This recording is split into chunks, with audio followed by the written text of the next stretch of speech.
Hoje eu estou aqui para falar sobre um tema bastante recorrente no direito, que diz a respeito dos tributos federais em relação aos julgamentos do CARF. E mais precisamente eu vou falar sobre a prescrição intercorrente nos julgamentos do CARF. Primeiro, temos que ter um breve relato do que é prescrição intercorrente. A prescrição intercorrente se dá no meio do processo por uma paralisação no processo, seja ela porque não encontrou o contribuinte ou não encontrou bens do executado, ou se falando propriamente no CARF, da prescrição intercorrente que vou abordar com ênfase, é a falta de julgamento. Então o CARF debruça sobre os processos, e não efetua os julgamentos dentro de um prazo razoável. Então esse nome razoável, razoabilidade, ela, para a administração pública, nesse quesito do CARF, ela está falho e deixando a desejar aos contribuintes. O que é o CARF? O CARF ele é um colegiado que ele foi criado para julgar embates jurídicos entre o fisco e o contribuinte. Mas esses embates jurídicos são somente de tributos de natureza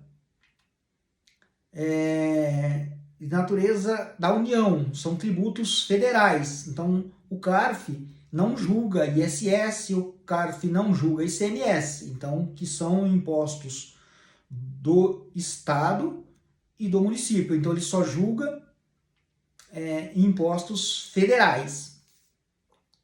Então lá ele julga os recursos de ofício, os recursos voluntários, os recursos especiais, e também edita súmulas. E a súmula que nós vamos falar aqui, que eu vou enfatizar aqui, é a súmula 11, que ele não reconhece a prescrição intercorrente dentro do processo administrativo. Então, o CARF não reconhece a prescrição intercorrente dentro do processo administrativo. O que quer dizer com isso? Que o CARF pode sentar num processo 10, 20, 30 anos sem julgar ele, que não acontece nada. Então, essa é a grande dilema do direito nessa questão de julgamentos.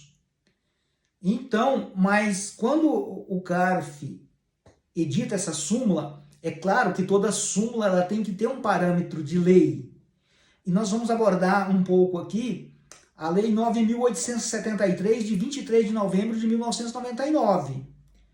Então, essa lei, no artigo 1º, parágrafo 1º, dispõe assim: incide a prescrição no procedimento administrativo paralisado por mais de 3 anos, pendente de julgamento ou de despacho. Então, a própria lei, veio a tentar corrigir, a tentar dar eficiência na administração pública, mas não conseguiu. Porque a própria lei, no dispositivo do artigo 5º, diz que esta lei não aplica às infrações de naturezas funcionais e aos processos e procedimentos de natureza tributária. Então tem ali 2 artigos, um antagônico ao outro. E qual que o CARF utiliza? Ele utiliza o artigo que justamente favorece a ele, excluindo o artigo 1º, parágrafo 1º, que é o artigo que dá ênfase na legalidade, no tempo razoável do processo. Então ele deixa isso para lá. Então ele vê justamente somente o lado que lhe favorece.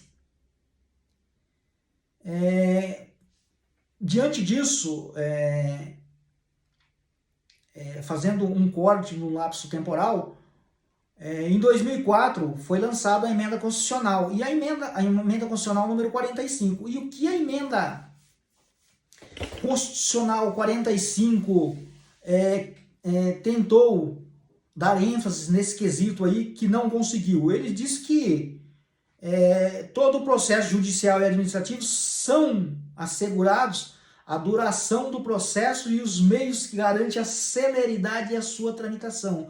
Será que isso acontece no CARF, com esses julgamentos demorados, que arrola anos e anos ali, sem julgamento? Será que está de acordo com a emenda constitucional 45, que tentou corrigir essa falha?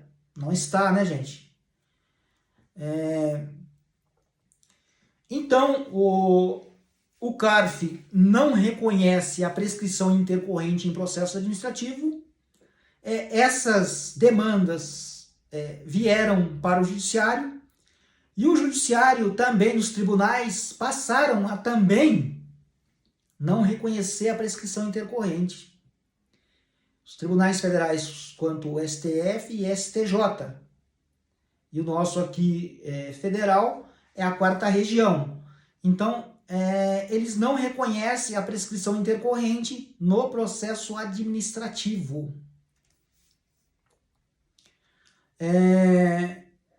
Na própria doutrina, né, do Sabag, do Ugro de Brito de Machado, Paulo de Barros, eles entendem que essa prescrição intercorrente, sim, é existente. Então, na doutrina está consumado. Mas a grande reviravolta da prescrição ocorreu o ano passado, em 2021, com a publicação da Lei 14.230 de 2021, que é a Lei da Improbidade Administrativa. Então, essa lei voltou, né, com os dispositivos de lei tratando sobre os embates de como se configura a improbidade administrativa. É por culpa, ou por culpa e dolo, ou somente por dolo. Então, diante disso, o STF enfrentou isso aí no tema de recursos repetitivos, é o tema 1199, que tinha o objetivo de estabelecer a retroatividade da alteração promovida pela Lei 14.230, que é a Lei de Improbidade Administrativa. Foram 4 teses discutidas, né? Então, sobre a Lei de Improbidade Administrativa, se a improbidade administrativa ocorre por dolo ou se ela ocorre por culpa. Então, o que foi decidido? Foi decidido que, a partir da promulgação da lei, só é permitido a improbidade administrativa, só é admitida a improbidade administrativa com a prova do dolo. E anteriormente a isso, a culpa pode ser caracterizada como improbidade administrativa desde que obedeça lá a coisa julgada, não, aquilo que foi julgado já foi julgado, então vale para os processos que ainda estão em demanda, né? Então aquilo que já foi, não tem mais como voltar. E aí a 4ª tese mesmo é sobre a prescrição geral e a prescrição intercorrente. Então, o que o STF decidiu sobre essas 2 prescrições? Ele diz que a prescrição geral e a prescrição intercorrente passa a contar somente a partir do dia 26/10/2021. Então, gravem bem essa data, 26/10/2021.